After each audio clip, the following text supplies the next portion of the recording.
Hello and welcome to the first official training on my newsletter. I'm very excited to have you here. So before we get going today, this is the most important thing I've learned in all of my coaching, of my mental health and everything that I've done in my whole life. So I want to give you a really quick backstory. I have a 4-year degree in psychology and I worked in a psychiatric hospital for about a year and a half.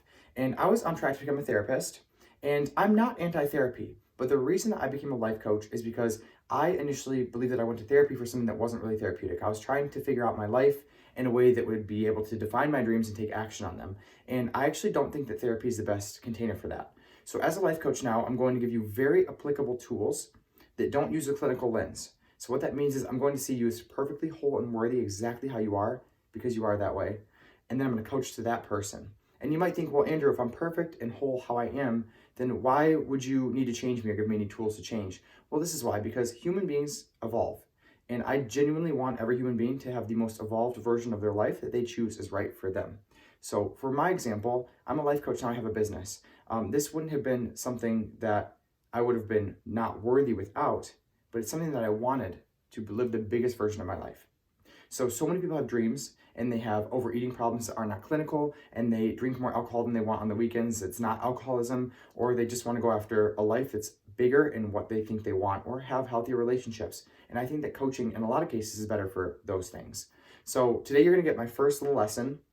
It's called the 50-50 rule. And this is like my favorite thing in coaching ever. And you're going to see why.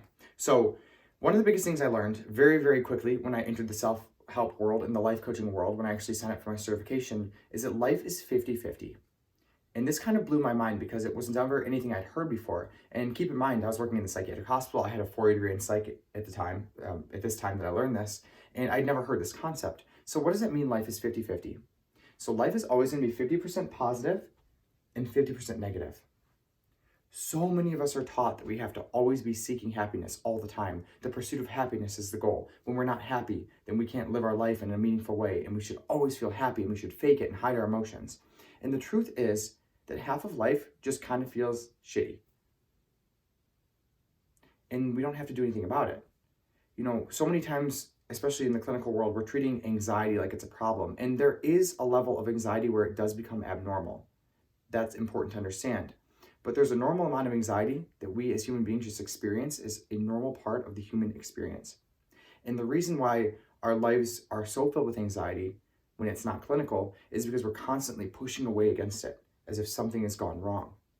When we can actually understand that no matter where we are in life, no matter how rich or skinny or famous or pretty or how much our businesses grow or anything like that, that life is always going to be 50-50, we allow for the part of life that just doesn't feel that great.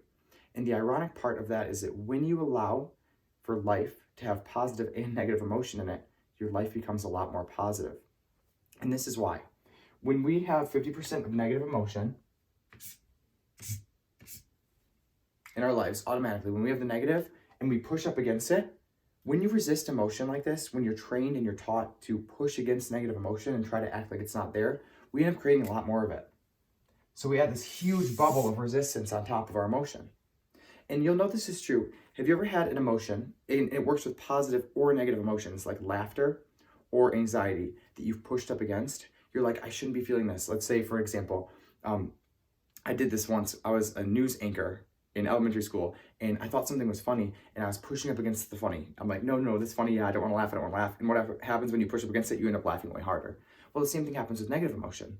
What you resist persists. So when you resist anxiety or fear or shame or guilt, you're actually pushing up against it and it's pushing back. And what you're doing is you're blowing it up even bigger. And this is how most people live their lives. And that's why one of the best things you can do with your life is to learn to surrender to the part of your life that doesn't feel so good and just allow it to be there with love and compassion.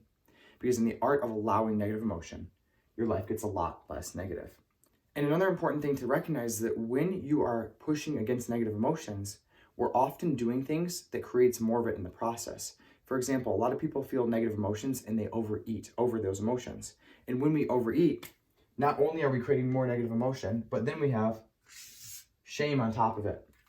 So we have a negative emotion, we resist the emotion and create it and make it bigger, and then we eat over it, and then we create more negative results in our life.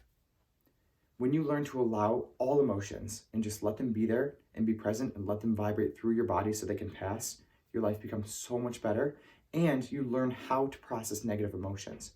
When you learn how to process a negative emotion, you're much more willing to set big goals for yourself and actually go after the life that you want.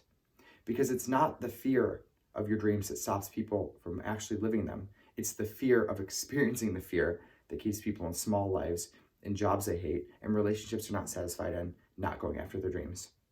So this is the 50-50 rule. Take time to think about this today. Notice when a negative emotion comes up that you are going to be inclined to resist it because that's what you've trained yourself to do because you've been taught to do that. But in the act of resisting, your life becomes a lot more negative. There's a really quick exercise below on how to allow emotions. Don't be impatient. It's a practice that you practice regularly. But when you practice allowing emotions and understanding how this works and how to process the negative part of life that's inevitable, your life becomes so much better. Keep an eye out for the next lesson. I'll see you there.